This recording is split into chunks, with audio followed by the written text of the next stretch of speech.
Paraphilia is a persistent interest in unusual forms of sexual behavior or objects that differ from what is considered normal in society. This may include various forms of attraction.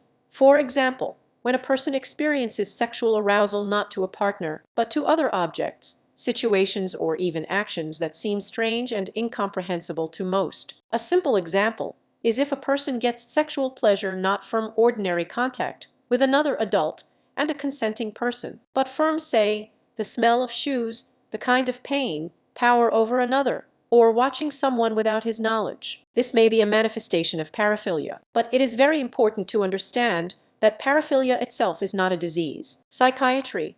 It is not considered a psychological disorder only if such an interest causes a person an internal conflict, anxiety, a sense of shame, suffering, prevents him from working a normal life, building relationships, can harm another person. For example, if it is associated with violence, peeping, interest in children or animals, then it is already called a paraphilic disorder. In the past, terms like sexual psychopathy or perversion were used in Soviet pre-revolutionary medicine, but today such words are considered stigmatizing and are no longer used in medical texts.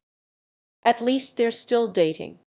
It is not easy to determine where the line between norm and deviation runs. It depends on culture, time, scientific approach, and even personal views. Therefore, the issue remains very controversial and debatable. By any measure, the highway killer case was an investigator's nightmare. A brutal killer roamed freely through the American Midwest, targeting male prostitutes and hitchhikers. Hacked them to death and dumped their mutilated bodies in rural areas, sometimes storing them in groups with strange ritual attributes. At least 10 victims were killed before various law enforcement officials realized that the same perpetrator was involved in individual cases. Even then, years of suspicion and harassment by the police in the gay community did not allow witnesses and traumatized survivors of this crime to communicate with the authorities. Highway murders spanned 4 states and 14 counties, from southeastern Wisconsin to central Kentucky. In the worst case, the case revealed a failure in communication at the city, county, state, and federal levels. While the killer or killers hunted freely over a vast area, from the dirty streets of Chicago and the gay bars of Indianapolis to small farming communities. Even after the task force was formed and the main suspect was identified, the killings continued. In fact, there were 13 more cases. Knowing a killer and catching him sometimes are completely different things. And today's story will perfectly demonstrate this. All this, together with careless, inept searches and interrogations, led to the judicial suppression of important evidence, freeing the killer, allowing him to kill again and again. Even surveillance didn't work, because rivalry between police departments and inept communication allowed the killer to travel freely over long distances, often without being noticed. For a while, it seemed that the stalker could not be stopped, until his own clumsy arrogance brought him back to court, and eventually sent him to death row. But even then, the highway murders case was fraught with even more surprises. It was believed that the killer who was in the cage worked with an accomplice, a respected scientist from a leading Indiana university, and he agreed to testify against a man who, according to him, was both the mastermind and a malicious witness to his terrible crimes. This trial and its unexpected outcome have added another twist to one of the most convoluted serial murder cases in America, and left the conclusion in question, perhaps forever. 19-year-old Stephen Crockett was the first known victim of the highway killer. He was stabbed to death, and his body was dumped in a cornfield outside of Kentucky, Illinois. The discovery of his mutilated corpse on October 23, 1982, did not cause any alarm outside of the immediate vicinity of Kankakee County. An autopsy showed that Crockett was beaten and then stabbed, having received 32 stab wounds, including 4 in the head. A week later, on October 30th, 26-year-old Edgar Underkoffler disappeared from Rantoul, Illinois. His body was not discovered until March 4, 1983, in a field near Danville, Illinois. The third victim, although unidentified as such for almost 7 months, was 25-year-old bartender John Johnson. He disappeared from the dirty uptown neighborhood of Chicago to the neighborhoods of rootless vagabonds and resettled Appalachian hillbillies. A week after Stephen Crockett's body was found. He had been missing for 2 months and was found near Lowell, Indiana, about 35 miles northeast of where Crockett was found. On Christmas Day. The Illinois and Indian police had no reason to suspect that the two crimes were related, and since the FBI's National Center for Violent Crime Analysis did not begin to computerize unsolved homicide records until June of 1984, there was no convenient method for checking similar crimes in different states. However, the highway killer was an active predator, and soon he provided the authorities with evidence of his existence. Unfortunately, they chose to ignore them. On November 20th, 19-year-old hitchhiker William Lewis disappeared together near Vincennes, Indiana. He was stabbed and buried in a field near Rensselaer, Indiana. 2 more mutilated bodies were found by the Indiana police on December 28, 1982. The first victim of that day, 23-year-old Stephen Agn, left his mother's house in Terre Haute to watch a movie with the boys. But he never returned home. Found in a wooded area near Newport in Vermilion County, Agn was cut in the throat and repeatedly stabbed in the stomach with a knife, as a result of which he was eviscerated. Relatives called to identify the body insisted that the white socks without heels found on his feet at death were not part of Agn's wardrobe. An inspection of an extension of an abandoned farm near the crime scene revealed several traces of human flesh on the walls in places where the plaster was damaged. Therefore, the investigators assumed that the Agn was suspended from the walls of the house, where the killer inflicted bodily injuries on him. Victim number 2 of that day on December 28 was John Roach of Indianapolis. His body was dumped on the side of Highway 70, 30 yards southwest of his house. Again, the connection in 2 separate cases, brought in different jurisdictions 40 miles apart, and separated from each other by Park County, could have been missed if not for the irony of fate. Since none of the Vermilion County did not have their own forensic pathologists, both victims were taken to Bloomington Hospital for examination by Dr. John Pless. Noting the extensive injuries on Agn's stomach, chest, and throat, coroner Dr. John Pless, in his autopsy report, referred to the monstrous rage that Agn's killer demonstrated towards the victim, adding the possibility that more than one perpetrator may have been involved in this murder. Immediately after the autopsy was completed, Ganples performed an autopsy on John Roach's body. Puls noted a striking similarity in the injuries inflicted on Roach and Agn, again noting the multiple stab wounds on the victim's abdomen, in the upper chest and throat, which suggested the rage shown by the perpetrator. The crimes, while not identical, were similar enough for Dr. Puls to suspect a serial killer's modus operandi. By the end of the day, Puls reported his suspicions to the Indiana State Police, who in turn dismissed him as an alarmist. The next victim of the killer is 122-year-old David Block, a recent graduate of the University of 1982 in Chicago. Block, on the Ocalafield Road, Chicago.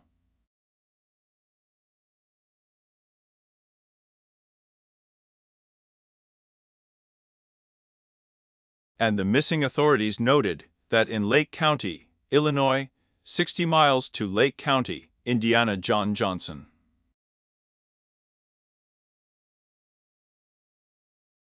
By the time the remains of Block's skeleton were found by a local farmer near Shins Wild, Illinois, on May 7, 1984, progressive decomposition and exposure to the elements precluded the possibility of a definitive determination of the cause of his death. Members of the gay communities of Chicago and Indianapolis have already realized what the police did not want to admit. A gay serial killer is on the loose looking for a victim all over the Midwest. The crimes revived disgusting memories of Johnny Wayne Gacy, who was then on death row in Illinois. Gacy was hiding his victims while the highway killer seemed to be flaunting his crimes. By 1983, the gay newspaper The Works in Indianapolis opened a hotline for information on the case, and described the killer as a self-hating homosexual who killed his one-time partners to refute unwanted attractions. With the assistance of members of the gay community and the family of one of the murder victims, the newspaper offered a reward of $1,500 for any information received that would lead to the capture of the killer. The local police, for their part, still refused to link the crimes and had no success in finding clues in the city's gay bars, where their appearance was a threat and a violation. The next confirmed victim on the highway was 27-year-old Edgar Ender Koffler, found stabbed to death near Danville, Illinois, on March 4, 1983. As in the case of Stephen Gann, the killer took off Sander Koffler's shoes and socks, replacing them with white socks without heels, which the victim never owned. It is believed that in the period from March to April 1983, the highway killer killed at least 5 more victims, aged from 17 to 29 years. On May 9, the body of 21-year-old Daniel Scott McNave was found in Hendricks County, in a field near Indiana State Route 39. The wounds inflicted on McNave immediately linked his murder to other victims allegedly linked to the same perpetrator. He received 11 stab wounds in the neck, 5 in the back, and 11 in the stomach. Moreover, one injury led to the fact that parts of his small intestine protruded from the abdominal cavity. In addition, scars were found on McNave's wrists and ankles, and his jeans were pulled down to his ankles. As with the other victims, there was no indication on McNave's body that he had been sexually assaulted. 9 days later, 25-year-old Richard Bruce was murdered in Effingham, Illinois. His body was thrown from the bridge into the stream and lay there until the 5th of December. The next victim was Jay Reynolds, a 26-year-old ice cream shop owner in Lexington, Kentucky. Reynolds left home to close the store on the night of March 20, but never returned. The mutilated corpse was found the next day dumped along a highway in rural Faith County, south of the city. The first victim of April, and number 7 in the confirmed hit parade of the highway killer, was 28-year-old Gustavo Herrera, found by construction workers in Lake County, Illinois, near the border with Wisconsin. A resident of a town in Chicago, Herrera was a father of 2, but he also frequented local gay bars. In addition to numerous stab wounds, the killer cut off Herrera's right hand and took it away from the crime scene, where he was found on April 8, 1983. Another victim showed up in Lake County a week later, on April 15. The youngest person killed to date was 16-year-old Erwin Gibson, found outside Lake Forest. Gibson's body was roughly camouflaged with leaves, and he was found sprawled next to the lifeless body of the dog. Erwin Gibson disappeared on January 24, 1983, in Lake County, Illinois. Detectives noted that both victims were dumped near the exits from Interstate 94. The first black victim of the killer, 18-year-old Jimmy Roberts, was found in Cook County, Illinois, near the Indiana border, on May 9, 1983. A native of Chicago, Roberts received more than 30 stab wounds, after which the killer pulled down his pants and rolled his body into a stream. The water washed away all traces of sexual violence, but the sadistic motive was obvious, as in the 8 previous crimes. The case changed forever after another victim was discovered on May 9, 1983. Found in a field off Indiana State Route 39 in Henderson County. 21-year-old Daniel McNave was once a street fraudster from Indianapolis. He was stabbed 27 times. One of the wounds in his stomach left his insides exposed. Since there was no medical examiner in Henderson County, Daniel McNave's corpse was sent to Bloomington Hospital. And again, Dr. John Pless saw the traces of a familiar hand at work. Concerned Poles turned to the police. The police listened to him and believed him. 6 days after the discovery of McNave's body on May 15, 1983, several Indiana law enforcement officers gathered to discuss the highway murder. Meeting in Indianapolis, they organized a task force, officially called the Central Interagency Investigation Team of Indiana. Lieutenant Jerry Campbell of the Indianapolis Police Department was appointed to lead this group. He was assisted by Sergeant Frank Love of the State Police. A month later, on June 14, 50 officers from 8 jurisdictions gathered to review 24 unsolved murders, each involving young men or teenagers who had been stabbed or strangled and their bodies dumped along highways across the state. On the first day of the Central Indiana Interagency Investigation Team's existence, they contacted the FBI and the National Center for Criminal Information, describing the method of killing and burying the bodies by the criminal they were looking for. Additional police resources were requested, and the male victims of the murders and wounds found corresponded to the declared sample. A link has been established between these cases. Shortly after that, investigators from Kentucky contacted the task force, saying that the body of 29-year-old Lexington resident Jay Reynolds was found in Madison County on March 22. He was stabbed to death in an unknown place, and then, most likely, his body was transported to the places of discovery. A few days later, investigators from Chicago reported that on May 9, the body of 18-year-old African-American teenager Jimmy Roberts was found in Thorn Creek with 35 stab wounds. Both victims were connected with the search for the same criminal, whom the task force called the highway killer. By the time of the second meeting, the task force already had a prime suspect. On the 6th of June, there was a phone call from Indianapolis. A man named Thomas Henderson called. He said that the killer could have been his 30-year-old ex-lover named Larry Eyler.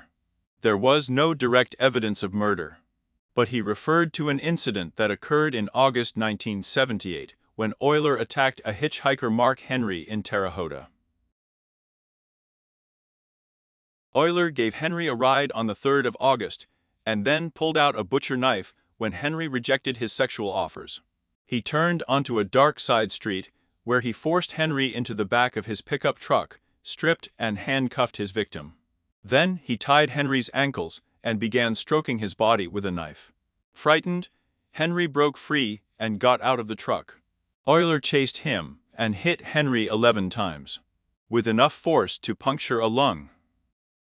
Henry pretended to be dead, after which Eyler sped away from the scene.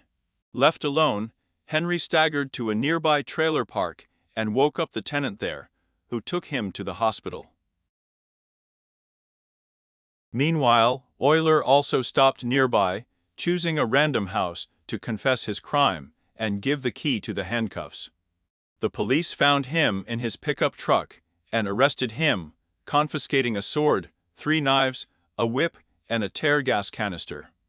Bail was initially set at $50,000, then reduced to $10,000 on August 4 by a sympathetic judge, after which one of Eyler's friends deposited thousands of dollars as a guarantee of his release. Eyler, accused of attempted murder, escaped punishment on August 23 after his lawyer wrote Henry a check for $2,500, and Henry refused to press charges. Judge Harold Ziga, on November 13, 1978, collected another $43 in court costs. The knife attack on Henry was not Eyler's only contact with the police. 3 years after that incident in 1981, he was arrested for drugging a 14-year-old boy and leaving him unconscious in the woods near Green Castle, Indiana. This victim also survived. His parents dropped the charges when he left the hospital without serious injuries. The caller, Thomas Henderson, stated that his former lover was a violent and hot-tempered man. He liked to engage in bondage BDM. Henderson added that Eyler worked at a liquor store in Green Castle on Saturdays, and on weekends, he lived in Tahota with an older man. Conducting a background check on Eyler, investigators found that he was arrested in '78 for attempting to sexually assault a teenage hitchhiker, whom he stabbed and left for dead. The handcuffs on the young man's wrists and the binding of his ankles corresponded to the modus operandi of the highway killer, whose victims also had scars on their wrists and ankles. In addition, it was known that Eyler regularly traveled between Indianapolis and Chicago. This information was considered sufficient to informally track Eyler's location, but insufficient to place him under full surveillance. At the request of the Central Indiana Interagency Investigation Team, the FBI developed a psychological profile of the unknown killer, who, according to their assumptions, was a white man in his 20s and 30s, a rough-looking handyman, which was the reason for his self-hatred about his sexual attraction to other men. An individual will project a macho image and seek the company and approval of other courageous men in order to feel a sense of belonging. Such an individual would often visit redneck bars and would be something like a night owl, but at the same time would live on the verge of homosexual panic. He was always afraid that others would brand him as a homosexual. Because of this fear, such a criminal may express hatred of homosexuals in order to hide his sexual attraction to those from whom he sought recognition. Moreover, the FBI predicted that upon completion of the murder, the criminal would symbolically erase this act by making an elementary attempt to cover his victim with leaves or earth, and that this man probably had a middle-aged, middle-class, and noticeably smarter accomplice involved in several of his initial murders. Since many of the victims were athletic and lithe, this profile also predicted that the perpetrator was a physically strong person. The predictions in this profile regarding the strength of the perpetrator were confirmed by the presence of deep scars on the wrists of many victims, which indicates that they struggled to resist binding and handcuffing. Larry Eyler led a wonderful life, but he started modestly. The youngest of 4 children, born in Crawfordsville, Indiana in December of 1952, he saw his parents divorce when he was only 3 years old. His father was an alcoholic who beat up his wife and children.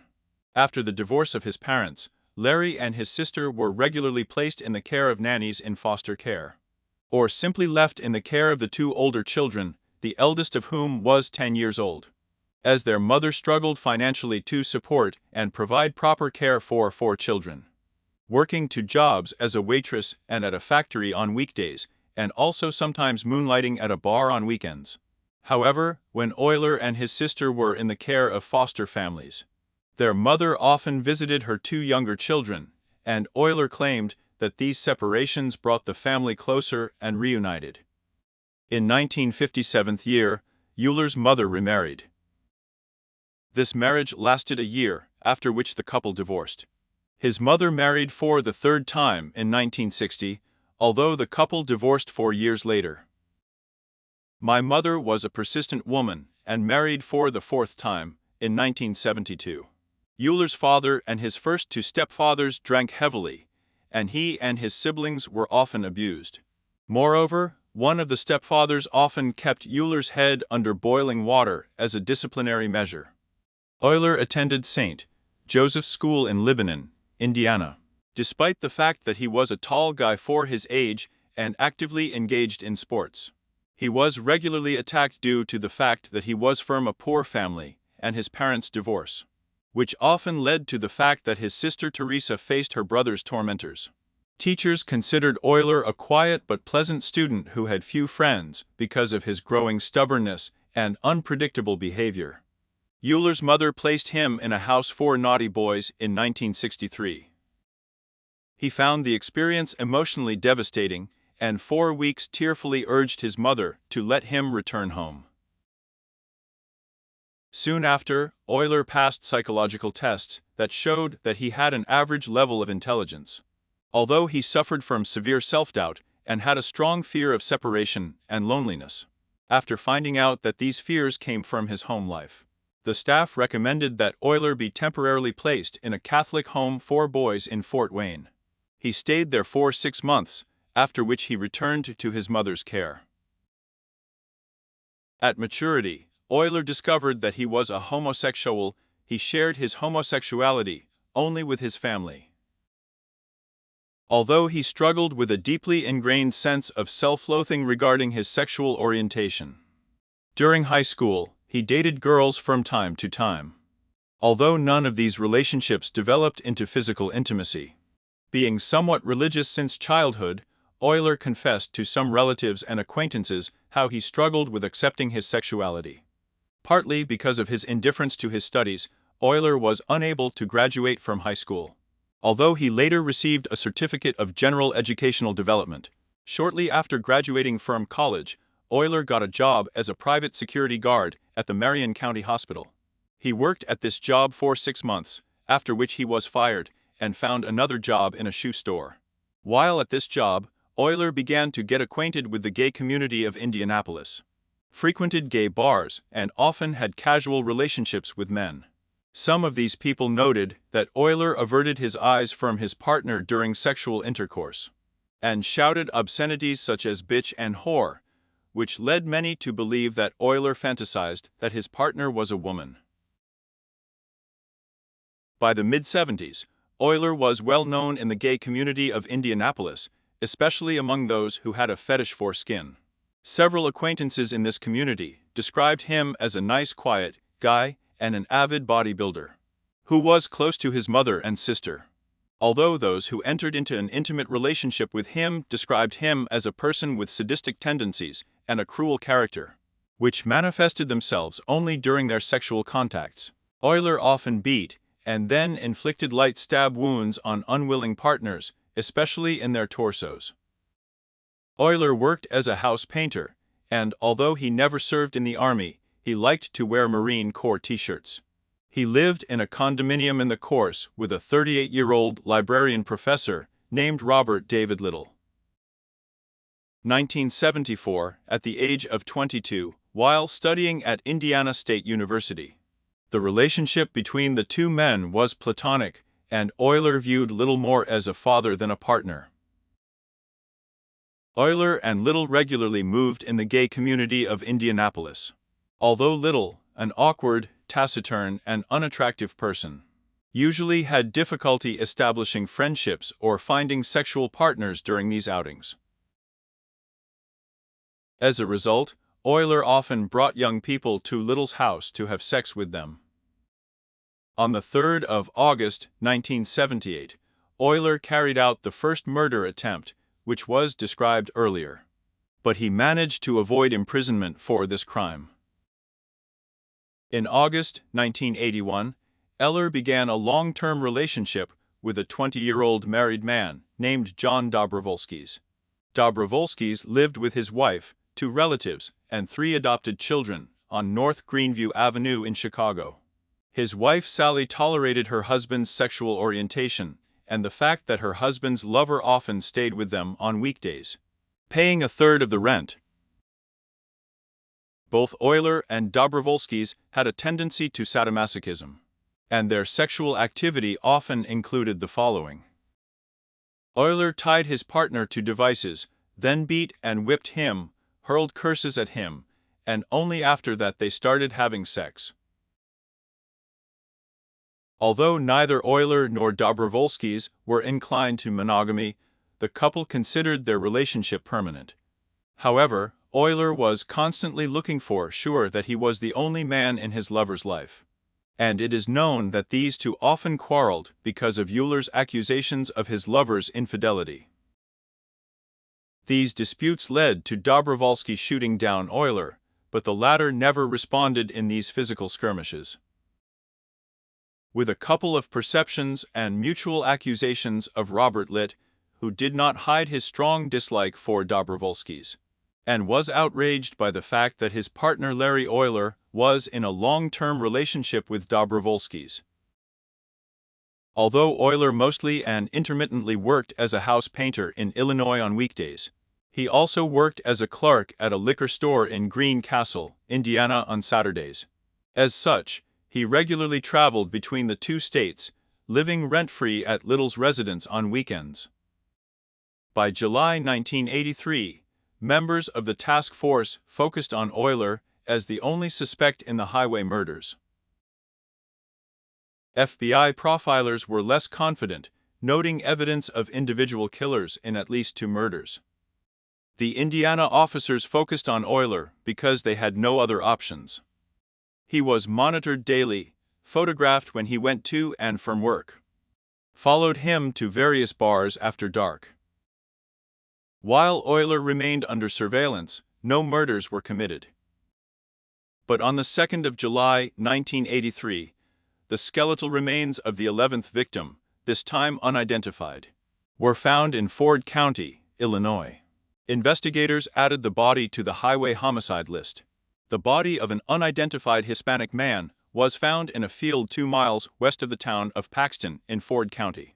This victim had been dead since the 27th or 28th and June and had been stabbed several times in the stomach.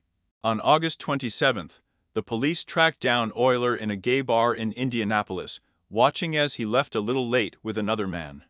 Eyler drove his partner to a motel in Greencastle, where they rented a room. The move violated the scheme of Eyler, who preferred outdoor sex in the back of a pickup truck, complete with a mattress wrapped in plastic.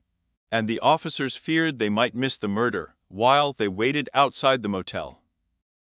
Finally, one of them crept up to the room and looked through the window, and then ran back to report the absence of any evidence of a violent crime. At that time, the police did not yet suspect that they had organized the last surveillance of the man they believed to be the highway killer. Around midnight on August 30, 1983, 28-year-old Ralph Callis left the apartment he shared with a friend in the Chicago suburb of Oak Park, near Uptown. Callis loved parties and often went out at night, but this time he never came home. A tree pruning team found his mutilated body on August 31st in Lake Forest, not far from the places where Gustavo Herrera and Irwin Gibson were killed in April of 1983. The murder of Callis corresponded to the scheme of the highway killer. Found naked to the waist with his pants down, the victim was wounded by 17 stab wounds with a long blade, actually gutted. The marks on his wrists indicated that he had been handcuffed before his death. Tire tracks and footprints at the crime scene gave the police the first real traces of the killer, who claimed at least a dozen lives. An investigation of Callis' biographical data revealed his difficult life. He dropped out of college in the first semester, having in his biography records of arrests of drug burials, arson, and cases of violence. The police recommended psychiatric treatment, but Callis had no money for consultations, and his stay in the Salvation Army did not change his life. Known to friends and family as a heavy drinker and drug addict, Callis was living on welfare when he met his killer in August. A survey done in Illinois to date has shown police that the 4 victims of the highway killer Crockett, Johnson, Herrera, and Callis lived in or near Uptown before they were killed and dumped in remote areas. Moreover, Herrera and Callis once lived next door, on North Kenmore Street. Around the same time on September 3, 1983, Illinois detectives also learned for the first time about the ongoing investigation of Indiana in 4 similar cases. Interstate communication became more plausible when Chicago officers heard about Craig Townsend, who was taken away from the Uptown area on October 12, 1982. It was a man who crossed the state line, drugged and beat him, and then left him in a semi-conscious state near Lowell, Indiana. Taken to Crown Point for treatment, Townsend escaped from the hospital without describing the attacker to the police. He went missing in September 1983. But the authorities had a photo of him in the file, taken after his arrest for drug possession on September 8, 1983. Investigators from Waukon and Indianapolis gathered in Point, Indiana, for a conference on highway murders. FBI agents were invited to the meeting, providing a psychological portrait of the killer from the Behavioral Sciences Department of Virginia. In this portrait, the killer was described as macho and visited the Redneck Bar to deny his own sexuality. Murder after sex was the ultimate denial. Some corpses were covered with leaves or loose earth to nullify the last act. The Indiana detectives agreed that the profile matched that of Larry Eyler in every way. From his caps and Marine Corps t-shirts to his drinking and high-speed night trips in his pickup truck. Informed about Eyler's private visits to Chicago, Illinois police officers handed over to their colleagues from Indiana photos of tire tracks and shoes from the murder scene in Kalisa for future comparison with Eyler's pickup truck and shoes. They also agreed to keep an eye on Eyler if he showed up in Chicago. In early September, Hira Lind Kolarik, a Chicago reporter and author of books about serial killers, noted similarities between the murder of Callis on August 31st and 2 earlier deaths of young men in Lake County. Kolarik was familiar with other murders of young men committed in Indiana, which showed similar characteristic signs of stab wounds, and suggested that the perpetrator of these earlier murders in Indiana began to kill and dispose of the bodies of his victims in Lake County. Communicating with the county investigators, Kolarik found that 2 more young murder victims, who lived or disappeared from Uptown in 1982, were also found with multiple stab wounds on their bodies, and their trousers and underwear were pulled down to their ankles. By the end of the month, the Indiana State Police will have a chance to stop the killer from the high road. But this opportunity will find them completely unprepared. On September 30, 1983, Chicago police noticed Larry Eyler wandering around the neighborhood where surveillance was installed. Officers watched from their cars as Eyler picked up one young man and then dropped him off a few blocks later. Detectives asked him about the meeting. The witness explained that he rejected Eyler's offer of money for sex because he just wanted to have fun. The surveillance continued as Eyler drove through a town, finally stopping at a migrant from Arkansas, Darrell Hayward. In the pickup, Eyler offered Hayward $100 for sex after learning that he preferred bondage. Hayward refused for a while and then agreed, still unaware of the detectives chasing him. Eyler broke away from them by driving south on Interstate 90, passing behind Chicago and entering Lake County. Despite suspicions of a possible murder, none of the surveillance team warned the Indiana officers that Eyler was heading to them with a potential victim. East of Lowell, Eyler parked on the side of the highway and persuaded Hayward to take off his shirt. Having done this, Eyler convinced his new boyfriend to get out of the truck and walk through a nearby field to have sex in an abandoned barn. They were returning to the pickup truck when patrolman Kenneth Burley drove by a few minutes before 7 in the morning and saw an illegally parked truck and 2 men coming out of the woods. He stopped to question them, intending, as he later said, to issue a ticket for illegal parking near the interstate. Everything changed in the blink of an eye when Burley took Eyler's driver's license and contacted the dispatcher to check for unpaid fines. Members of the task force working the night shift heard Eyler's name on the air and rushed to the scene. They interrogated both men, then handcuffed Eyler and took him to a state police cell in Lowell. His truck was towed there as well. In the cell, Hayward admitted that Eyler offered him money for sex. However, by the time patrolman Burley arrived, the cash had not yet changed hands, and the $100 bill was still in Eyler's pocket. It was 1:30 in the afternoon when detectives questioned Eyler, considering a new charge of forced prostitution.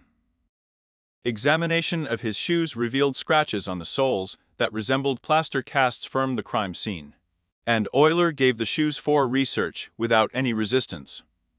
He also agreed to a search of his truck, believing that the police would do it anyway, regardless of whether he agreed or not. A bloody knife was removed from the pickup truck, and detectives from Illinois were called to Lowell. But they never arrived. Then Eyler was released without a phone call or notification of his legal rights at 7 in the evening. The next day at 4 in the morning, Lieutenant Jerry Campbell led a detachment of officers to Robert Little's house in a detour.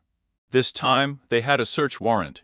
Among the items seized were handcuffs and credit card receipts from Eyler's room, as well as phone records found in the kitchen. Eyler was not arrested, and his pickup truck was not confiscated, as the police left to examine a set of potential evidence. The phone records surprised them. They noted a pattern of long-distance calls to Little's home number made from different places, often in the dead of night. 3 calls from Illinois especially intrigued the authorities. One was taken from Cook County Hospital on April 8, 1983. A few hours before Gustav Herrera's body was found, the second one was tracked to the home of John Dobrovolsky's, in the mid-North Sea neighborhood of Chicago. The third call was made from a number that was later disconnected. The officers wondered in vain about its source. Inspired by Dobrovolsky's tip, Lake County Police visited his home on October 3 and found Eyler there. His pickup truck was parked outside. On impulse, they confiscated the truck and took Eyler for questioning, assuring him that he was not under arrest and would not need a lawyer. By the time Eyler finally requested a lawyer at 4 in the morning on the 4th of October, he had already confessed to a long-term relationship with John Dobrovolsky's, a married man with children, and admitted that he prefers to tie up his partners before sex. Released at 4:40 in the morning without his truck, Eyler took the morning train back to Chicago to Dobrovolsky's house. Shortly after his release, 2 mushroom pickers found the dismembered torso of a man in a plastic garbage bag, dumped near Highway 31 in Petrie Fire Springs Park in Kenosha County, Wisconsin. The autopsy showed that the head, arms, and legs were cut off with a small-toothed saw, and the torso was drained of blood. Although the severed parts were never found, X-rays identified the victim as 18-year-old Eric Hansen, a street hustler, and St. Francis, Wisconsin, who was last seen alive in Milwaukee on September 27. And the grim discoveries continued. On October 15, a farmer's plow pulled out the skeletal remains of John Doe's victim in Jasper County, Indiana. There were jagged knife wounds on the bones, which indicated death by stabbing. 4 days later, mushroom pickers stumbled upon a private cemetery of a highway killer. At a long-abandoned farm outside Lake Ticket, Indiana, 4 more victims were found under a tree in varying degrees of decomposition. 3 were white men, seated close to each other, while the black victim was separated from the others. Each victim had been dead for several months, and all 4 of the deceased were partially buried. At the same time, the body parts of each victim remained open above the ground, which indicated that the killer made only elementary attempts to bury each victim. Inside a nearby barn, the detectives found a pentagram and an inverted cross, considered symbols of Satanism, painted on a sagging beam. 2 of the victims will remain nameless forever. The others were identified as 22-year-old Mike Bauer and 19-year-old John Bartlett. 2 months later, on December 7th, a hunter found the partially buried skeleton of another victim in Hendricks County, near the Highway Road 40.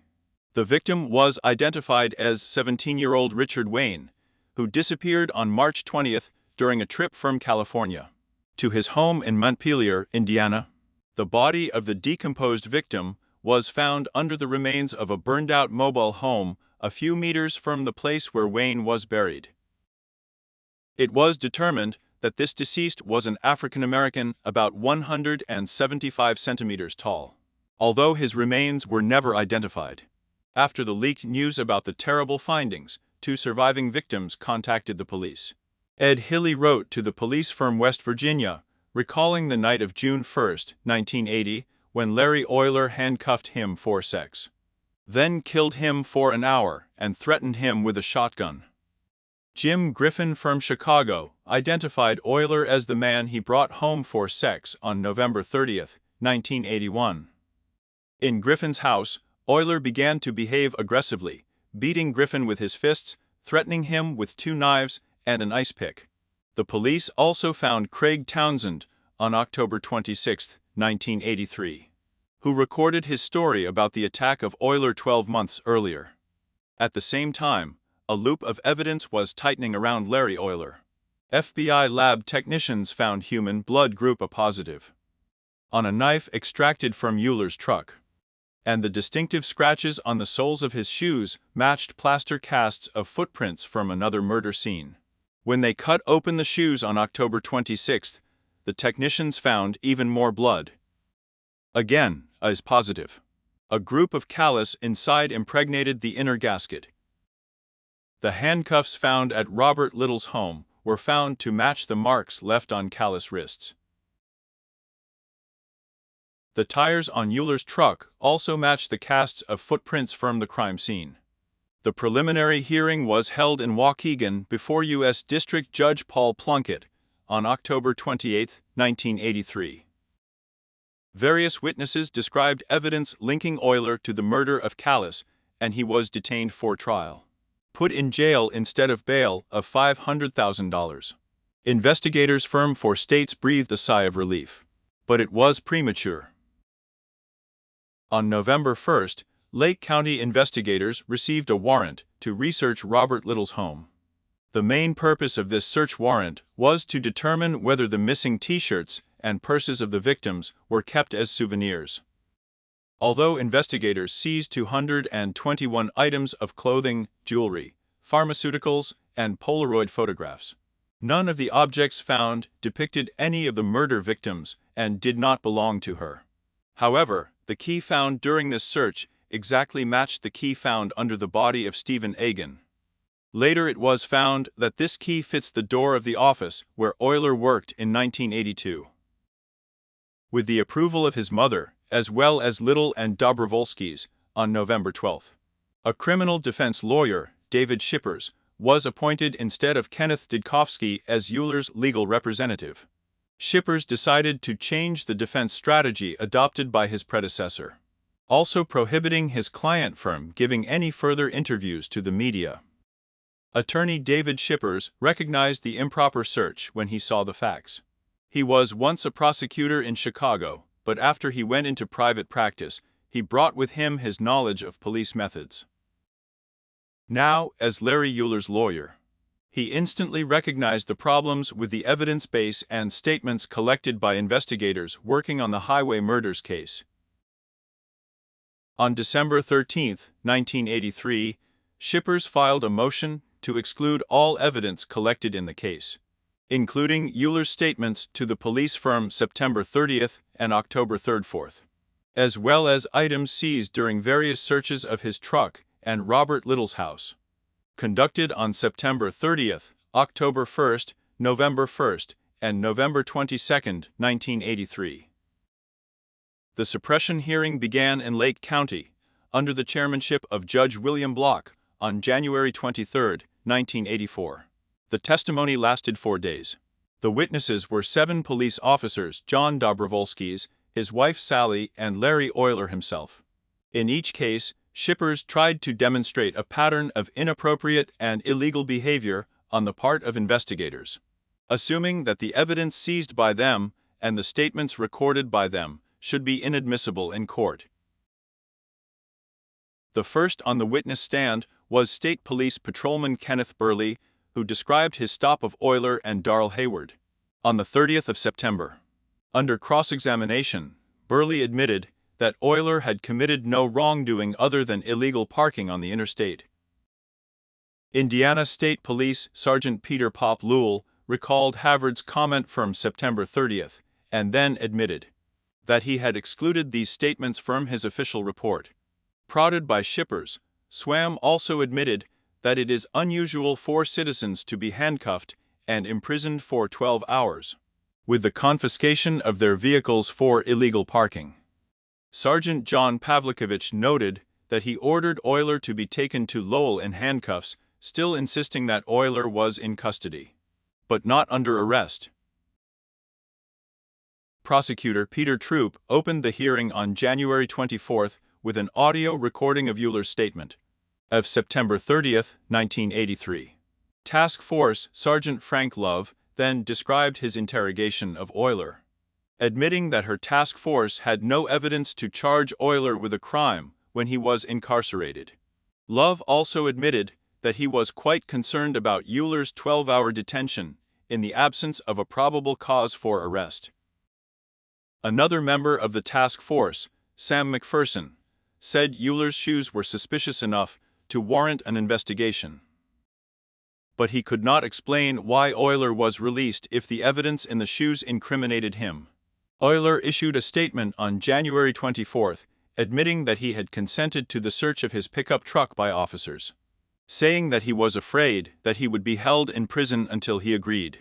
Confused and terrified, Eyler said he had agreed to everything that was asked in an attempt to secure his release. Detective Dan Colin was the first to appear in the dock on January 25, describing most of the victims of the highway killer as gay fraudsters. He admitted that Ralph Callis had no such records, and there was no evidence of sexual assault at the murder scene. State Police Corporal David Hawkins recalled that a search warrant for Robert Little's home was lost overnight, apparently improperly filed at the Viga County Courthouse. John and Sally Dobrovolsky, and told how the police broke into their house without a warrant or permission on the 3rd of October. John remembered that Sergeant Roy Lampsch not only rejected Euler's request to call a lawyer, but also ordered Suna to summon him voluntarily at a subsequent hearing in January 1984 to determine whether the physical evidence found after Euler's arrest should be made public. Police Sergeant John Pavlikovich admitted that the main reason why the Lowell police prolonged the detention of Eyler on September 30th was the expectation of the arrival in Lowell of members of the task force assembled to investigate a series of murders, and that Eyler has never been officially arrested in connection with any crime other than sexual harassment of a man. Further testimony relating to the search conducted by Lake County and Chicago police officers at the Dobrovolsky residence since October 3rd showed that this search was conducted without a warrant. After 4 days of testimony, Judge Block adjourned the hearing until January 27 to review his decision by informing the Assistant State's Attorney and David Shippers that there were sufficient precedents for both admitting and not disclosing evidence. On February 1, Judge Block ruled that although Eyler had signed Miranda's refusal of detention, he was taken into custody for questioning on charges unrelated to the murder, and only later was detained on charges of harassment.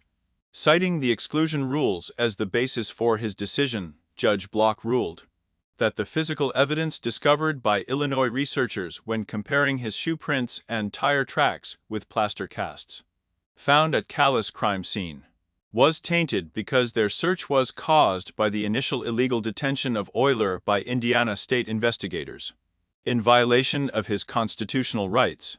Moreover, although investigators from Illinois received Euler's shoes from their colleagues from Indiana through a subpoena, the shoes have never been officially seized by the Indiana authorities. The Block further ruled that the facts detailed in the police affidavit for the search of Robert Little's home, it wasn't enough to get a search warrant. With the exception of tire prints and samples, hair and blood obtained from Eyler, Block ordered not to disclose all the evidence obtained. The Block also reduced Euler's bail amount to $10,000 on that date. Eyler himself declared his innocence, adding in anonymous media interviews that the accusation had damaged his reputation among his family and friends, and said that if he had killed any person, there would have been real evidence of that. As a result of this decision, Eyler was released from custody on February 6, 1984. His family and Robert Little paid a reduced security deposit. The conditions imposed on Euler's bail stipulated that he could not leave Illinois. In an attempt to appeal this decision, prosecutors filed several lawsuits, including an appeal against the non-disclosure of this evidence in the Supreme Court. These appeals were unsuccessful. For weeks after his release from custody, Eyler moved permanently to Chicago. He lived in an apartment complex in Rogers Park, the furniture for which was bought by Robert Little paying weekly rent, and also bought a new set of tires for his pickup truck. At the request of his lawyers, Eyler refused to tell John Dobrovolsky's his new address, although his lover soon found out where Eyler lived.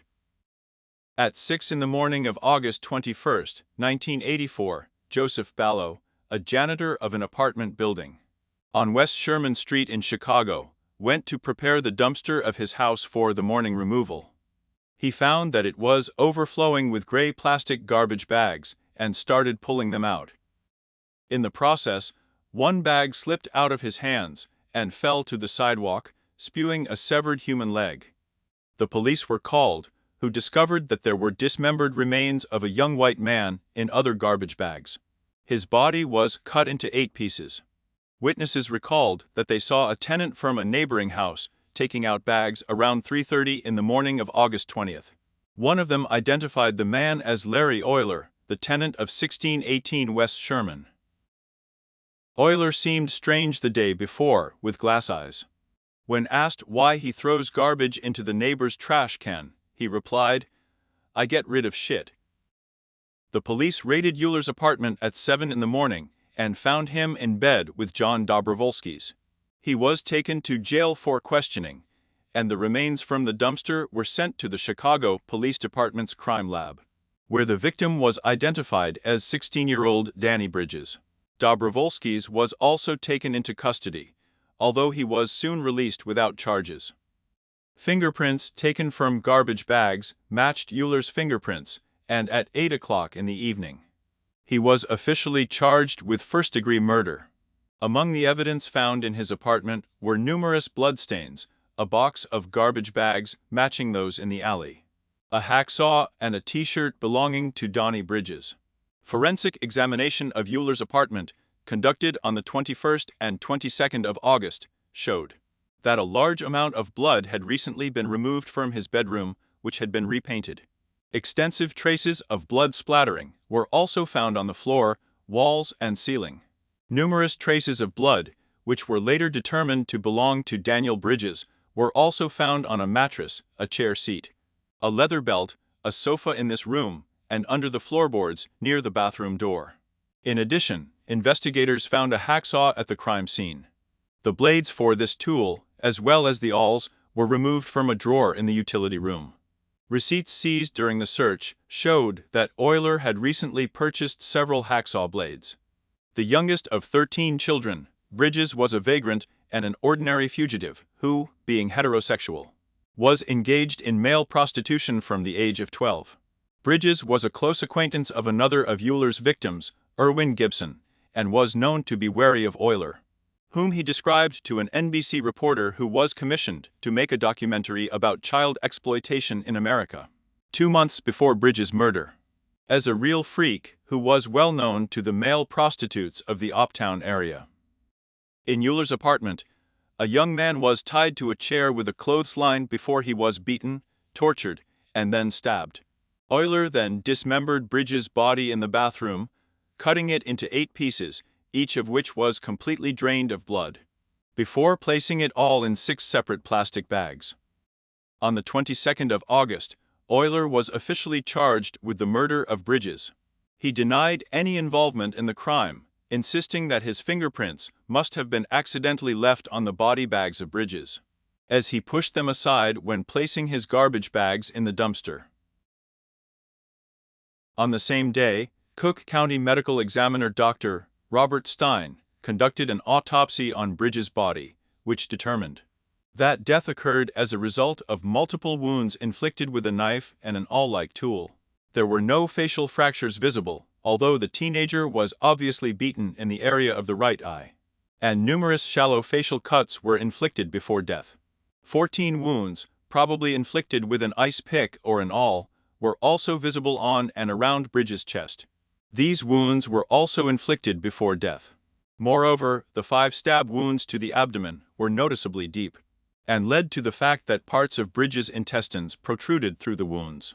3 additional stab wounds to the teenager's back were inflicted with such force that the heart and left lung were pierced. Eyler was brought to trial for aggravated kidnapping, unlawful restraint, murder, and concealment of the body of Daniel Bridges on July 1, 1986. He was convicted in Cookstatt County, Illinois, before Judge Joseph Urso, and he decided to officially declare his innocence. On the charges against him, prosecutors have announced their intention to seek the death penalty. State prosecutors Mark Riccozzi and Rick Stock were appointed to handle the case. Because Eyler was financially insolvent, He was defended by two public defenders, Claire Hillard and Tom Allen. And his former lawyer David Shippers also informed Judge Ursa of his intention to offer his legal services free of charge. Eyler's lawyers instructed their client not to testify on his behalf in his opening statement to the jury. Prosecutor Riccocci outlined the direct circumstantial evidence to be presented against the accused, stating how close Eyler was to escaping justice in this murder. If the balls cleaner had not suspected Eyler of simply illegally throwing out garbage, Bridges' body would have been buried in a landfill. David Shippers made an opening statement on behalf of the defense, arguing that the only evidence of Eyler's involvement in the murder was that he operated on the packages containing Bridges' body. At the same time, eyewitnesses watched as he threw the bags into the trash can. But none of the witnesses can prove that he really killed the victim. Shippers claimed that two other men alternately stayed in Eyler's apartment between the 19th and the 21st of August. In addition, with an aggravated kidnapping charge, Shippers stated that there is no evidence that Bridges entered Eyler's apartment unintentionally, adding that there is no evidence that he was also inside Eyler's pickup truck. Since a detailed forensic examination of the vehicle did not reveal fibers or fingerprints of the deceased.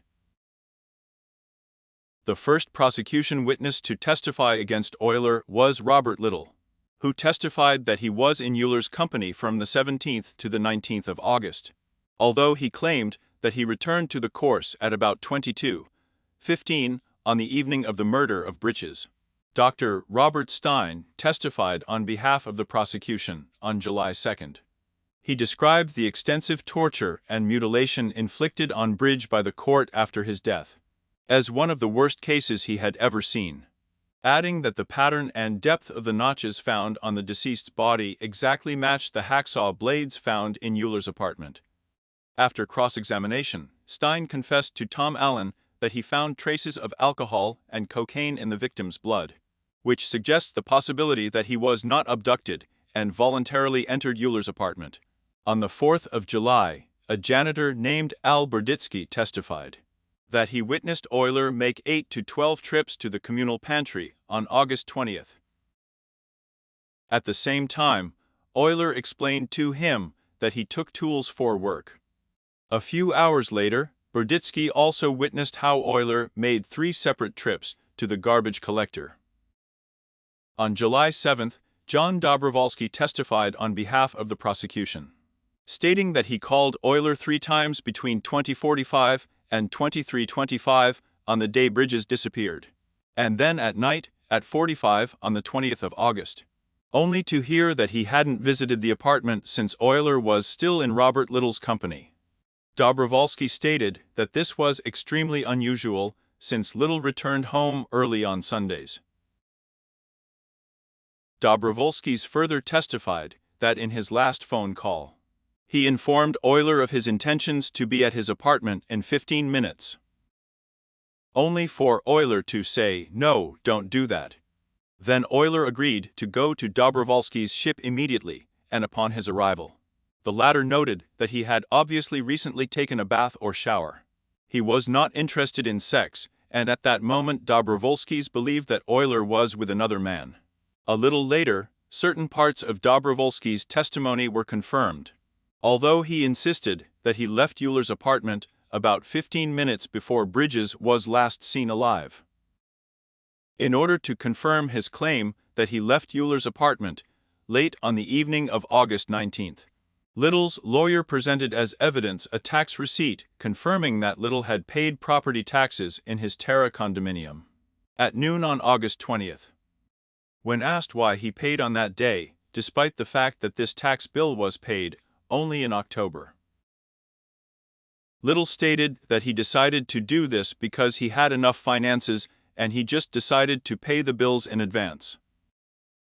In an attempt by the defense to sow reasonable doubt in the minds of the jury as to who committed Bridges' murder, Shippers managed to get Dobrovolsky to admit that the reason why Eyler was not interested in sex may have been that he had sex with the consent of his lover in his apartment,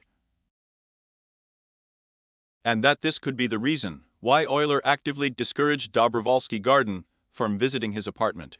On the 19th and 20th of August, shippers also referred to the convenience of Little's trip from Rogers Park to Terre to pay a tax bill that could not be paid for another 2 months, the morning after Bridges' murder, also adding that it was strange that he decided to pay the bill in person when he usually paid his bills by mail.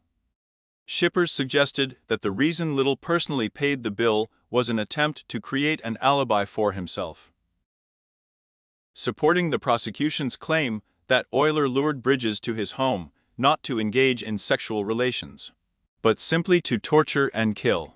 On the 8th of July, forensic medical expert Marion Caparuso testified that no semen was found on or inside the victim's body. Under cross-examination, Caparuso admitted that some of the blood stains found on the nails extracted from the ashtray in Eyler's apartment did not belong to either Eyler or the deceased, and that no other person who is known to have been present in Eyler's apartment between the 19th and the 21st of August. No blood samples were taken to compare with these spots. Both the prosecution and defense lawyers presented their closing arguments to the jury on July 9th. Deputy Prosecutor Rick Stock delivered the state's closing arguments on behalf of the prosecution, describing the nature of the injuries Bridges sustained before his death, referring to the premeditated nature of the murder and Eyler's attempts to conceal all the evidence of the crime. After Stock's closing speech, David Shippers began his own presentation to the jury, promising to speak sensibly regarding the case of felony charges against his client. Before you declare, where is the evidence that Danny Bridges was abducted by someone? Referring to the scars on the wrists and ankles of the deceased, Shippers suggested that since Eyler had a tendency to bind, Bridges voluntarily submitted to this act. Assuming that Eyler was not the real killer, Shippers listened to Dobrovolsky's testimony that Robert Little was in Eyler's apartment at 2:45 on the 20th of August, and about the convenience with which he decided to pay a tax bill that did not need to be paid for 2 months later on the same day, in a possible attempt to create an alibi for himself.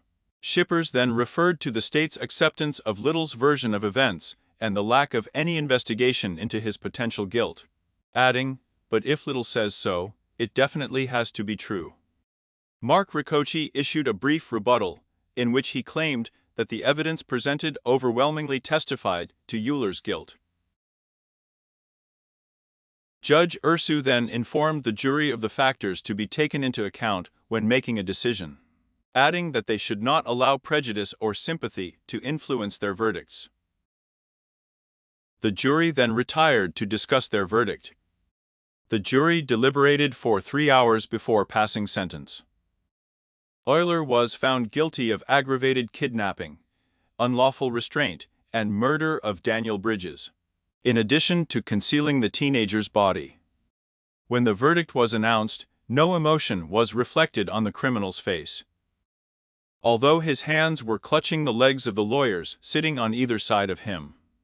On the 30th of September, both the prosecution and the defense lawyers presented their arguments regarding the sentence that was to be handed down to Eyler before Judge Ursa. These arguments ended the next day. Prosecutor Richard Stock introduced 4 people, each of whom testified about cases when they were assaulted. On the 1st of October, David Shippers presented 4 characteristic witnesses, Eyler's mother, stepfather, sister, and a Catholic chaplain, to witness the kindness and decency they observed in Eyler's character. At the same time, Eyler's mother, Shirley Dekov, referred to her son's emotionally difficult childhood and her frequent marriages and divorces with a succession of abusive husbands, as she constantly sought stability for her children. Both Eyler's mother and sister cried, begging Judge Urs to spare Eyler's life. Shippers stated his belief that the death penalty was inappropriate in this case, stating that the evidence presented to the jury, claiming that his client committed murder, was based on circumstantial evidence. He also referred to historical cases when witnesses gave false testimony. and to the case when juries incorrectly handed down guilty verdicts against innocent defendants. Shippers concluded his argument before Judge Ursa by emphasizing the existence of mitigating factors regarding Eyler's guilt in the actual act of murder, before asking to sentence his client to life imprisonment. After hearing the closing arguments of the lawyers, Judge Ursa announced that he would announce his decision at 10 o'clock in the morning. On the 3rd of October, on this day, Judge Ursa officially sentenced Eyler to death by lethal injection, stressing that it was difficult for him to make a decision because of his religious beliefs. Ursa explained the senseless and barbaric murder of a 16-year-old boy, a murder that was so cruel that it defies description. Shows me your complete disregard for human life. If there has ever been a person or situation for whom the death penalty would be appropriate, it is you. You are an evil person. You really deserve to die for your actions. I hereby sentence you to death for the aggravated murder of Danny Bridges during his abduction.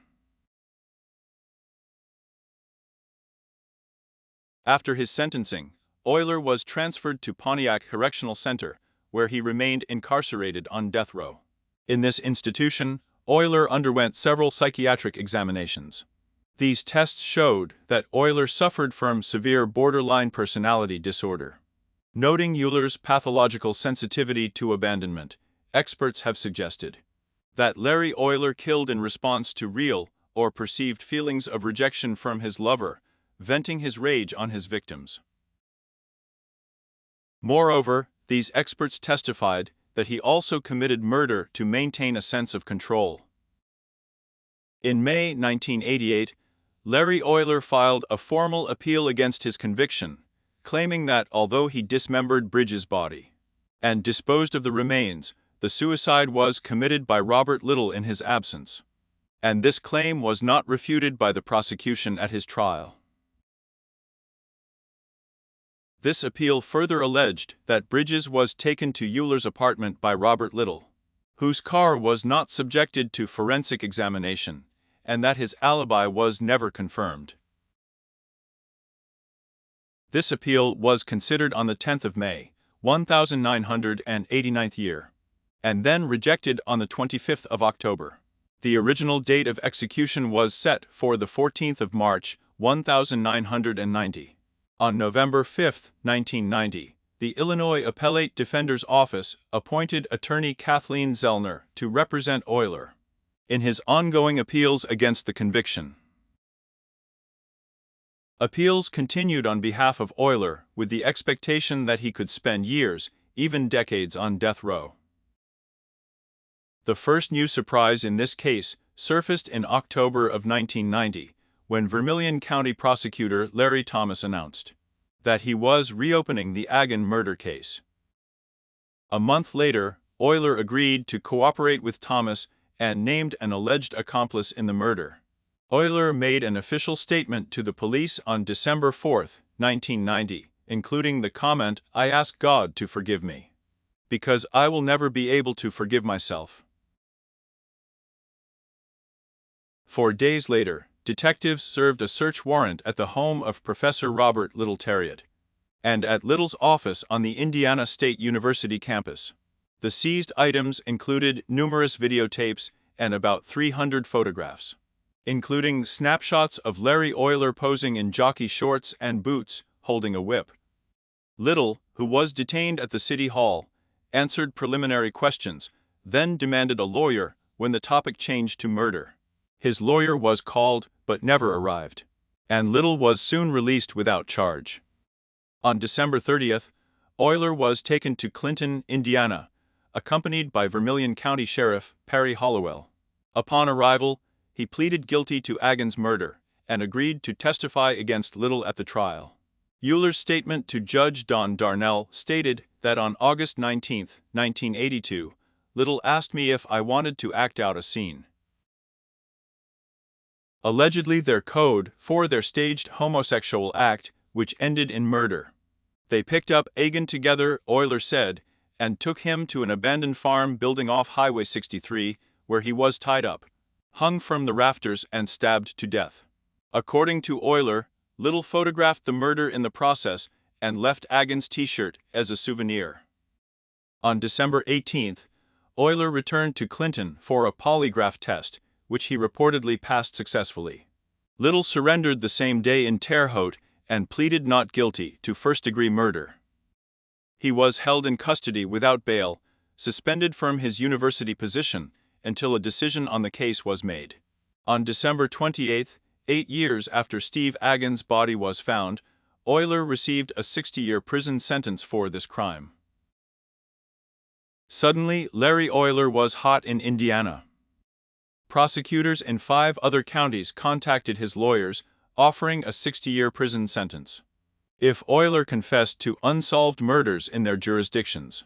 He agreed, offering to acquit 20 murders in exchange for a commutation of his death sentence. But Cook County prosecutors flatly rejected the deal on January 8, 91. Robert David Little was an incredible monster. At the age of 53, a respected professional and former president of the Indiana Civil Liberties Union chapter in Terre Haute, he was considered harmless by colleagues. His worst mistake, according to most of them, was that he opened his house to Larry Eyler in 1975 and 1984 years. It was a blunder that now threatened his life. Jury selection for Little's trial began in Newport, Indiana, on April 9, 1991. Prosecutor Mark Greenville was matched with defense attorneys Dennis Zan and James Wells. The opening statement was made on the 11th of April. Green told the jury that Little had conceived a murder plan on the night of December 19, 1982, after watching a violent porn movie Caligula by Eyler. A copy of the film on videotape was seized when the police searched his house in December of the 90s. But nothing was found to support the murder charge. It was based, as Green admitted, on the testimony of convicted murderer Larry Eyler. Without his statement, we have no case, Greenwell said. Little's defenders responded with a statement that Eyler's statements were self-serving lies. He hoped to save himself by sacrificing Little, they claimed. This is the story of Larry Eyler, Wells noted. What he decided to tell you 8 years later. To discredit the lie, Wells says and planned to prove that Little was in Florida visiting his parents on the night Stephen Agin was killed. Eyler was the state's first witness on April 11, repeating his story of a murder inspired and orchestrated by Little. Eyler claimed that Little joined in the attack on Gann and then masturbated while Eyler was finishing work. When he finished, Little lowered the camera and complained that everything had happened too fast. A new twist was added with Eyler's claim that it was Little, not Eyler, who killed Danny Bridges in Chicago. 2 more prosecution witnesses, Mark Miller and Keith Hegelmeyer, testified on April 11 that they posed nude while Little took photos. But none of them recalled any aggressive behavior. And their testimony added nothing to Little's avowed interest in nude photography. Agins' gruesome murder was presented to the jury on April 12. Greenwell showed photographs and blood-stained clothing before criminologist Michael Goldman described Gann's body was cut open, and his entrails hung in the air. Pathologist John Pless confirmed that Gann's murder was the worst case he had seen without the body being cut into pieces. However, no evidence has been presented linking Robert Little to the crime. The defense was simple. Eyler was called a liar, and Little was hundreds of miles away from the crime scene. His mother testified that Little never missed a Christmas visit to Trump between 1958 and 1990, adding that he arrived in Florida on December 19, 1982. A neighbor confirmed Little's presence in Tampa, but thought he could only arrive on December 20 or 23. Greenville provided documents confirming that Little's car was repaired in a garage in Clinton, Indiana, on December 21, 82, with the payment of the bill in cash. But none of his witnesses from the garage could remember who brought the car. The money was also withdrawn from an ATM at the Little Bank shortly after midnight on December 22, 1982. But again, there were no witnesses to the transaction. Little refused to testify, trusting the jury. Faith was rewarded with justification on the 17th of April, 1991 year. Mark Greenwell stated that he was a little disappointed, but not surprised by the verdict, openly admitting that Eyler's main witness had serious trust issues. The only convicted highway killer served his sentence on March 6, 1994. Stricken by AIDS-related complications, Eyler died that day in the infirmary of the Pontiac Correctional Center. Before his death, he confessed to 21 murders, swearing that he was joined in 4 crimes by an accomplice still at large. Eyler's lawyer announced her intention to help the surviving victims sue the alleged accomplice for wrongful death. But so far, no such claim has been filed. Zellner stressed that her client insisted that Little was the man who actually killed Daniel Bridges. According to Zellner, her client was an emotionally insecure person who viewed Robert Little as something like the father he had never had in his life. And this made Eyler vulnerable to manipulation. At the same time, Little used it as a means of facilitating his own access to young men for sexual purposes, in exchange for the financial support he provided. Zellner further claimed that Eyler's paraphilia inadvertently increased his propensity for violence, and that Little began encouraging her client to show extreme self-hatred due to his homosexuality, and the conflict between his sexual preferences and his religious beliefs towards other men. About 6 months before the two abducted and killed Stephen Croquet. Moreover, Little actively encouraged and abetted Eyler in all of his subsequent murders. In his posthumous confession, Eyler stated that he usually lured his victims, who were both heterosexuals and homosexuals, with promises of drugs, alcohol, money, or transport, and that just before stabbing several of his victims, he pressed the blade of his knife to their bellies before asking the victim to make peace with God. Moreover, Eyler claimed that he had never had sex with any of his victims, and he often gave his victims' T-shirts to Robert Little to use in masturbation fantasies. Zellner stated that Eyler began compiling a list of his victims shortly after she was appointed his legal representative, in November of 1990, in an attempt to get a plea bargain, according to which his sentence could be commuted to life imprisonment. As his health gradually deteriorated, Eyler authorized his lawyer to publicly release his confession after his death, explaining this by the fact that the families of his victims will find out that he confessed to the murders of their relatives. In April 2021, one of the 4 victims, found next to an oak tree near an abandoned farmhouse in Lake Village, Indiana, on October 18, 1983, was reliably identified using DNA genetic genealogy as John Brandenburg Jr. from Chicago. One victim found at this location remains unidentified. Another victim, discovered in Jasper County, Indiana, on October 15, 1983, was identified in December 2021 as William Lewis of the First State of Indiana.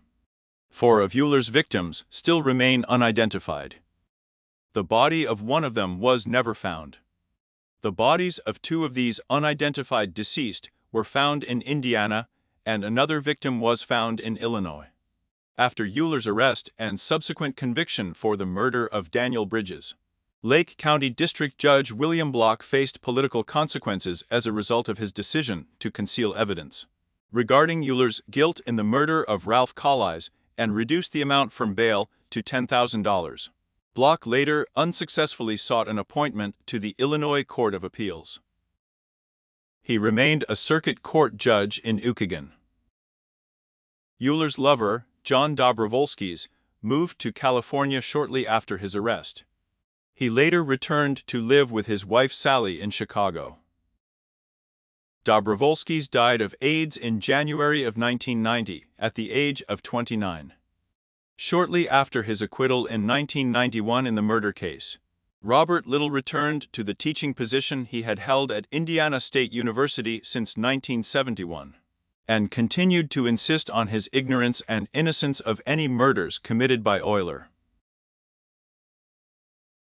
On the day that Eyler's posthumous confession was made public by his lawyer, a representative of the Cook County Prosecutor's Office told the media that despite Eyler's statement that Little had assisted him in 4 murders, and that Little had indeed killed Daniel Bridges, there was insufficient real evidence to support Eyler's confession, and that there was no further investigation into the alleged involvement Little in killing Eyler will not follow.